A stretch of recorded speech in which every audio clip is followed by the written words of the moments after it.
పూరా లోకల్ 10 సంవత్సరాలు మా పరిపాలన, 10 సంవత్సరాలు బీజేపీ బీఆర్ఎస్ పరిపాలన తీసుకోండి.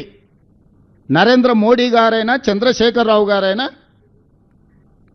గత 10 సంవత్సరాలుగా వాళ్ళు చేసిన ప్రణాళికలు ఏంటివి, తెచ్చిందేందో ఎక్కడ నిలబడి చర్చ చేద్దామన్నా నేను సిద్ధం. కేటీఆర్ను కిషన్ రెడ్డిని ఇద్దరిని కలిసినామని అడుగుతున్న బ్యాడ్ బ్రదర్స్ని ఇద్దరిని. ఎందుకు పగబట్టినావు కిషన్ రెడ్డి? ఎందుకు కేటీఆర్కు సహకరిస్తున్నావు? ఎందుకు కేటీఆర్కు లొంగిపోయినావు? కేటీఆర్ అనేవాడు ఒక విషపురుగు, విష సంస్కృతిని తీసుకొచ్చినాడు. గంజాయి డ్రగ్స్ను స్కూల్ పిల్లలకు కూడా స్కూళ్ళ ముందు గంజాయి చాక్లెట్లు స్కూల్ పిల్లలకు అమ్ముకునే పరిస్థితి తెలంగాణ రాష్ట్రంలో వచ్చింది.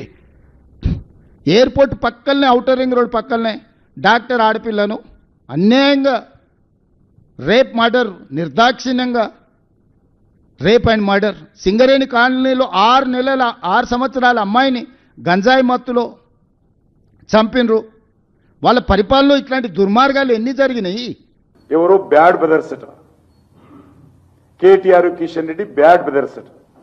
రేవంత్ రెడ్డి మాటలు వింటే ఉల్టా చోర్ కోత్వాల్ దాటే, ఉల్టా చోర్ కోత్వాల్ దాటే అనే విధంగా ఈరోజు ముఖ్యమంత్రి వ్యవహారం ఉంది.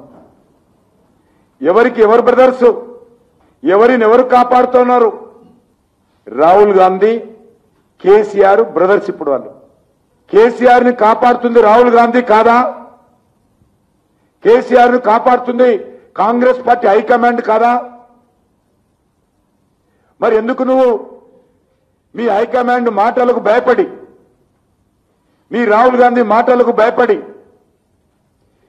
ఎందుకు ఈరోజు కేసీఆర్ మీద చర్యలు తీసుకోవడం లేదు? మా మీద ఎందుకు నెట్టేస్తా ఉన్నావు? ఫోన్ ట్యాపింగ్ కేసు ఏమైంది? ఈరోజు ఎవరైనా బ్యాడ్ బ్రదర్స్ ఉన్నారంటే తెలంగాణలో రేవంత్ రెడ్డి, కేసీఆరే బ్యాడ్ బ్రదర్స్.